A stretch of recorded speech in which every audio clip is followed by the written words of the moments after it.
De nos jours, enseigner consiste à travailler à contre-courant d'une société de plus en plus tolérante sur le plan intellectuel.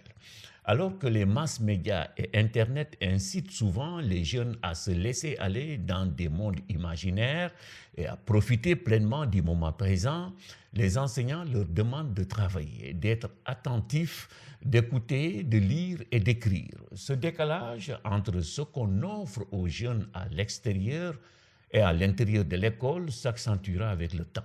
C'est pour cette raison qu'il est devenu impératif pour les enseignants, en plus d'être des experts dans leur matière, d'être des spécialistes en motivation. C'était une citation de Roland Vieux, un spécialiste de la motivation en milieu scolaire.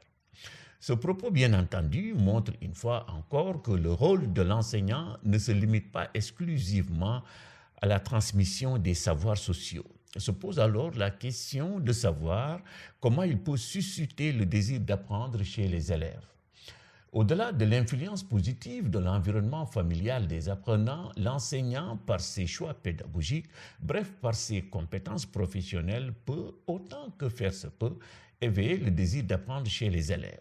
Dans la littérature scientifique, une batterie de savoir-faire est proposée aux enseignants.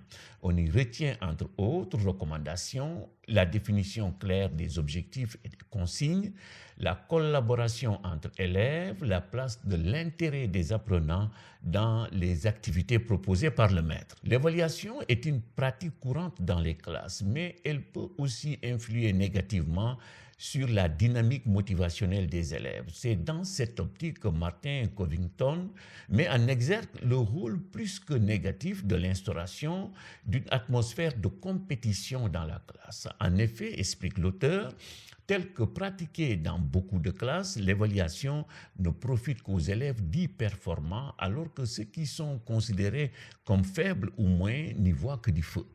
Pour que l'évaluation profite donc aux élèves faibles et moins, Martin Covington recommande d'ajouter des objets d'évaluation qui permettent de constater le progrès accompli plutôt que des objets qui mesurent seulement l'état des connaissances ou l'atteinte des objectifs. Commenter les travaux des élèves plutôt que de se limiter à les noter, inciter les élèves à s'auto-évaluer, reconnaître l'effort qu'ils ont déployé, susciter la collaboration entre élèves plutôt que la compétition et la comparaison. À ces recommandations, Roland Vieux ajoute celle de faire en sorte que l'élève ne voit pas ses erreurs comme des fautes pénalisantes, mais comme des étapes incontournables dans son processus d'apprentissage. Nous avions parlé ici même du statut de l'erreur en pédagogie. Plusieurs chercheurs estiment également que le climat de la classe doit être favorable. En clair, il doit permettre à chaque élève de se faire respecter, quelles que soient ses difficultés et j'allais même dire sa différence. Cependant, certains enseignants, déplore Stipek, ne favorisent pas l'épanouissement des élèves qu'ils considèrent comme faibles et démotivés. Ils les critiquent, les isolent, ne s'occupent en réalité que des bons élèves. Malheureusement, en ayant cette posture dans leur classe, ces enseignants contribuent à l'échec de leurs élèves les moins performants. Il faut toutefois signaler que sans le soutien des parents, les efforts pédagogiques déployés par l'enseignant peuvent ne pas produire les résultats escomptés.